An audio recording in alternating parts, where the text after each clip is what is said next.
Good evening, Mr. and Mrs. America and all the ships at sea. Let's go to press. Well, you know, the president recently went to Cairo, Egypt, to deliver his "Can all civilizations just get along" speech, a la Rodney King.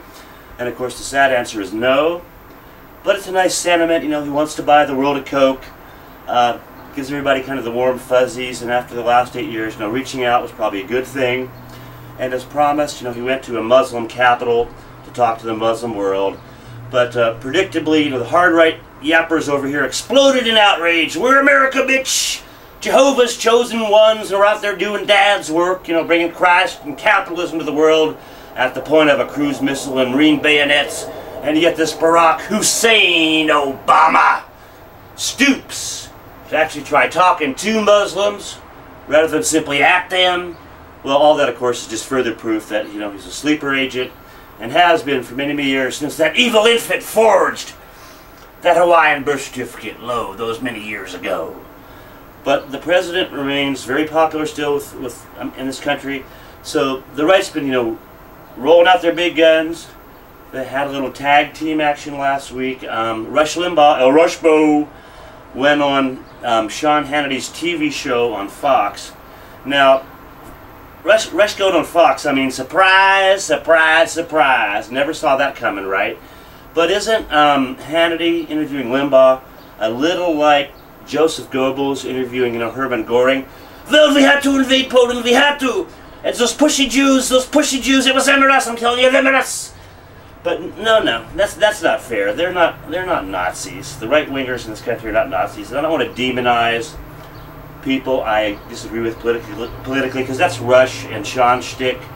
If anything, for those of you old enough to remember this, the Japanese kids movie from the 60s, Skinny and Fatty, probably more appropriate, or maybe Laurel and Hardy, that's another fine election you've lost for us, Stanley.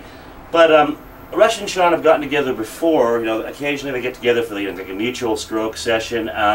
Mr. Limbaugh went on Mr. Hannity's TV show last fall, and he said a couple things completely seriously that just blew my freaking mind. He said, first of all, that no liberal is happy, or can be happy, and that no liberal has a sense of humor or can be funny.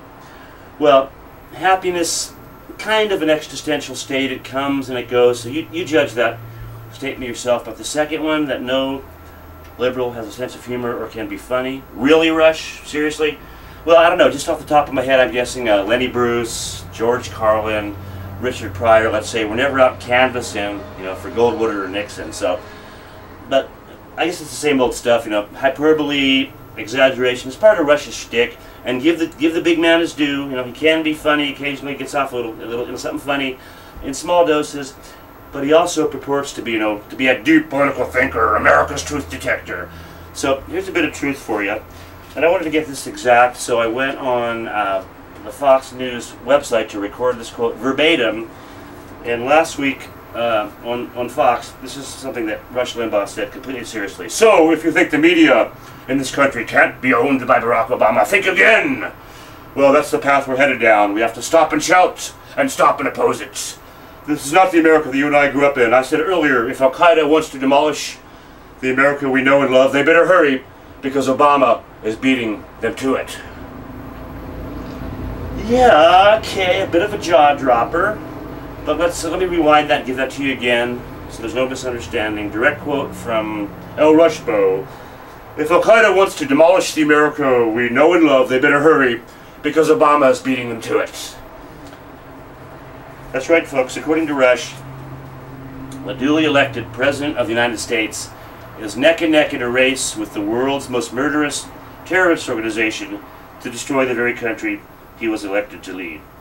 And you can hear such nonsense in gun shops and rubber rooms across the world every day, but the poor fact that millions of Americans tune in every day for a dose of this drivel from the Sultan of Suet, and apparently take it, most of them, as, the word revealed from on high from the burning bush.